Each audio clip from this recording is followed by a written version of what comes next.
मोदी और चीन की प्रेम कथा तो जग जाहिर है और उस प्रेम कथा में अब एक त्रिकोणीय एंगल आरएसएस का आ गया है। लेकिन यह चिंता का विषय है और चिंता का विषय इसलिए है क्योंकि पहली बार इतिहास में चीन के राजनयिक, चीन के दूतावास के जो टॉप ऑफिशियल्स हैं वो आरएसएस के हेडक्वार्टर नागपुर में गए। वो वहां क्यों गए? आरएसएस कोई राजनीतिक दल नहीं है, आरएसएस सरकार का हिस्सा नहीं है, आरएसएस तो अपने आप को गैर राजनीतिक दल, सांस्कृतिक दल बताता है। तो वहां पे क्या हुआ?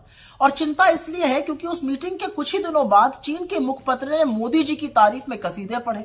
यह अलग बात है कि बायां हाथ कुछ और कर रहा है, दाहिने को उसका पता ही नहीं है, क्योंकि अभी जनवरी 2024 में इस देश के विदेश मंत्री ने कहा चीन और भारत के रिश्ते सामान्य नहीं है। तो जब रिश्ते सामान्य नहीं है तो वहां पर चीन के दूतावास के लोग क्यों गए आरएसएस? यह अलग बात है कि यही विदेश मंत्री पिछले साल कह रहे थे कि हम छोटी इकोनॉमी है, हम बड़ी इकोनॉमी के साथ कैसे निपटेंगे। अपनी सेना के शौर्य और पराक्रम का अपमान करना कोई एस जयशंकर से सीख ले। लेकिन अब याद रखिए कि हुआ क्या है। अप्रैल मई 2020 के बीच में चीन घुसपैठ कर रहा था और 15 जून की वो सियाह रात 2020 की जब 20 जांबाजों की गलवान में शहादत हुई। यह अलग बात है कि 4 दिन बाद मोदी जी ने देश से सीधा सफेद सपाट झूठ बोला और बिना पलक झपकाए कहा कि कोई घुसा हुआ नहीं है।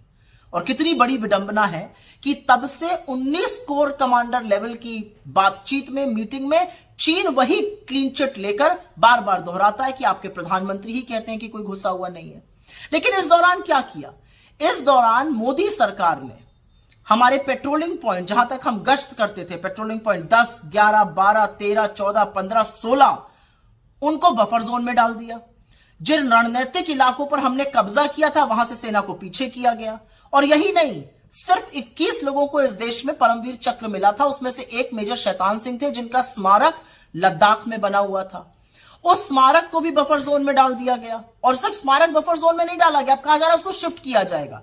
और इसकी पुष्टि भाजपा के खुद के काउंसलर ने लद्दाख में की है, वहां के चरवाहों ने की है कि जहां तक पहले जा सकते थे अब जा नहीं पा रहे हैं। अरे सब कुछ छोड़िए, इनका खुद का सांसद अरुणाचल में कहते हैं कि चीन गांव बसा रहा है और मोदी जी की आंखों से चीन के प्रेम की पट्टी ही नहीं उतरती है।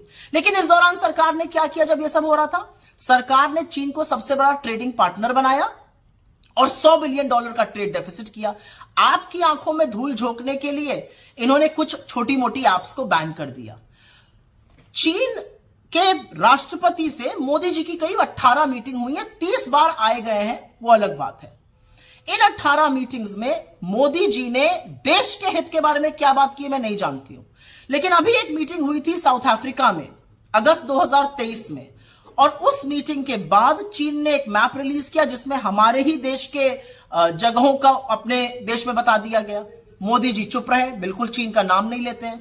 लाल आंख दिखाने की बात करते थे, यहां पर तो उनको झूले झूलने से फुर्सत नहीं है, ये साबरमती के तट पे झूल रहे हैं। महाबलीपुरम में नारियल पानी पिलाने से फुर्सत नहीं है, यहां पर शहनाई सुनने से फुर्सत नहीं है। और जब 20 जाबाजों की शहादत के बाद वो पहली बार राष्ट्रपति शी जिनपिंग से मिले तो बजाय लाल आंख दिखाने के लाल शर्ट पहन के गलबैया करने को तैयार थे।